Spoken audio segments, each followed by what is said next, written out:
Greetings to you all in the most precious name of our Lord and Savior, Jesus Christ.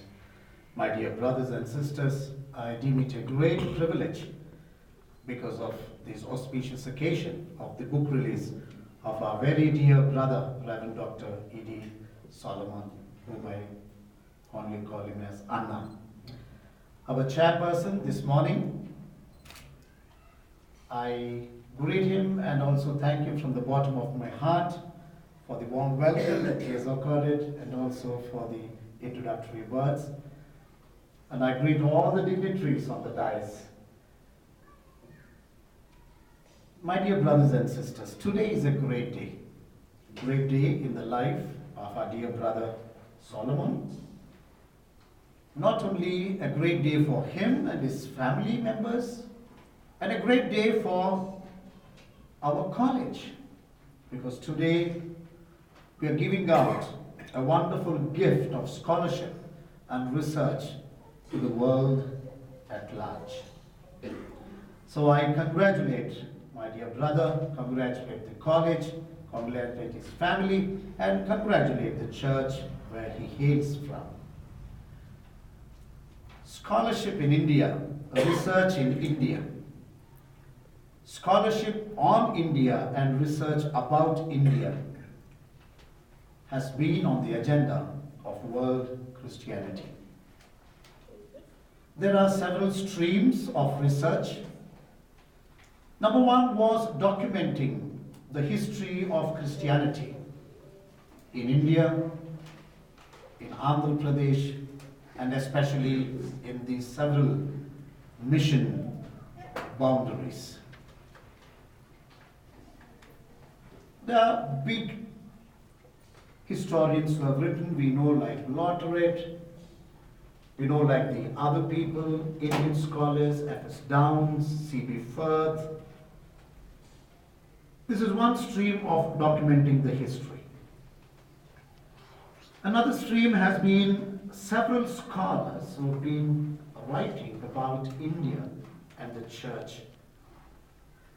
Frickenberg has written a lot,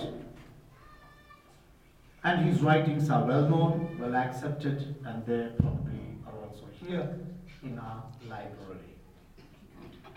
And I'm very happy this morning to be sharing the dais with an eminent professor whom I like very much, whom I've read, and who's always in our discussions. He is Brother Paul Wiebe. I'm so grateful this morning that I share the dais with you. He has been one among the many who has also documented our church history. I've written his book, and also for my own research purpose, I have read it again and again. He is another authority on writing about history of Christianity here in our region. I also see Jeff Odie, who's in Australia, constantly writing about the church in India and about our culture. So these are the eminent people from the West.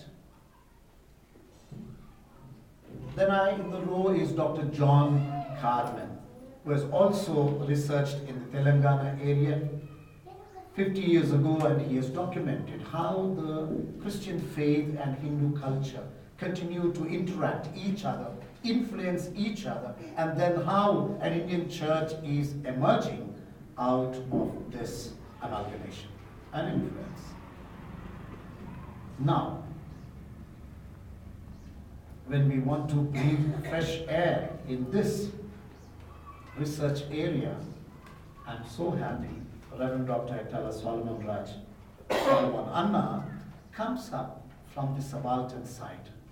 A person who's not being researched, but a person himself who ventures to research into our own church, our own existence, our own identity, our own process of being the church and also becoming in the process of the modern day rapid change in all the areas of social, economics, political, and in every sphere.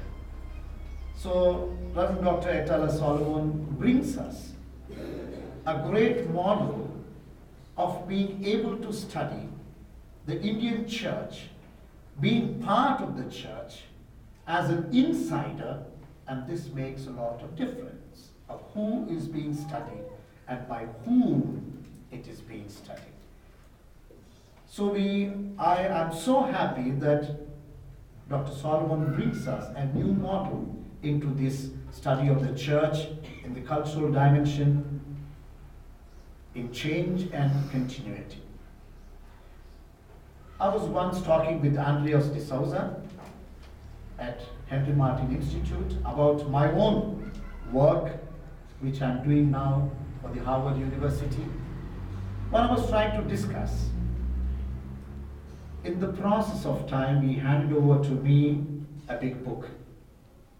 And he said, Vasantha, this book will help you, this book will guide you. And this book is a wealth from our region.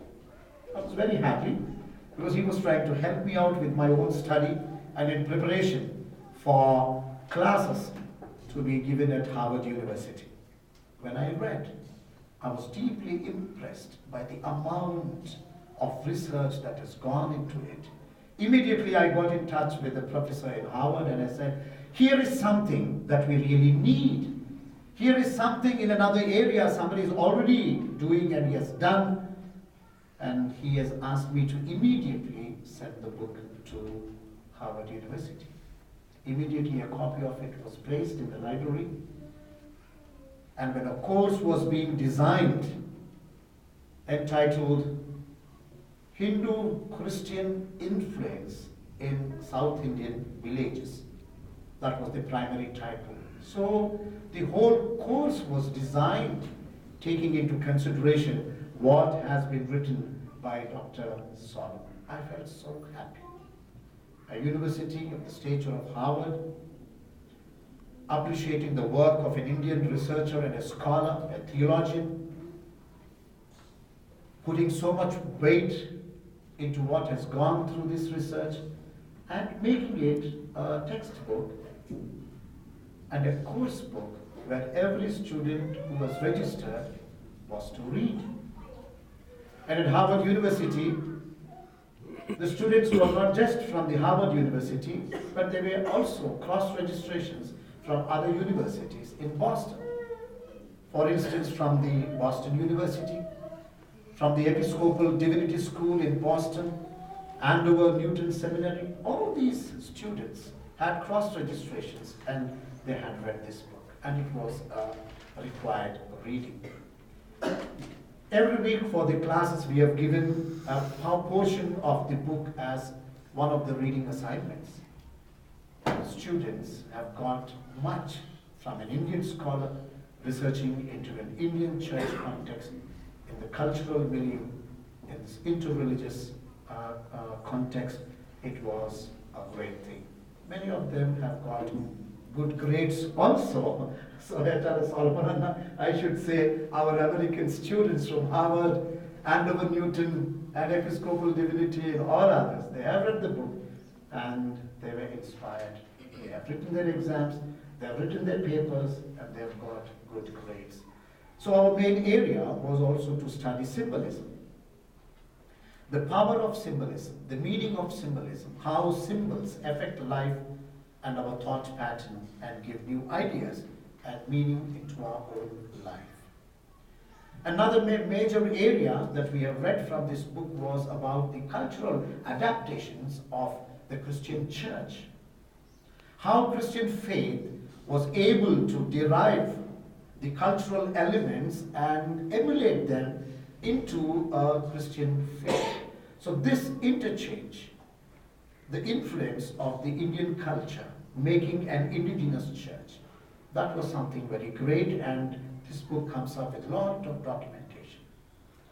And the punch point of this research is also how these existential questions are posed and researched.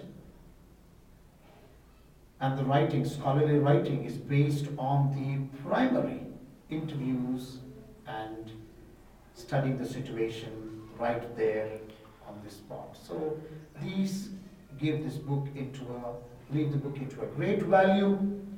I should say it is a gold mine for researchers, anyone studying and researching and writing over India. This book remains an indispensable book, and that is the gift of Dr. Salman Raj, not only to India and to the world Christian community and researchers and scholars at large. Thank you very much, and God bless you once again.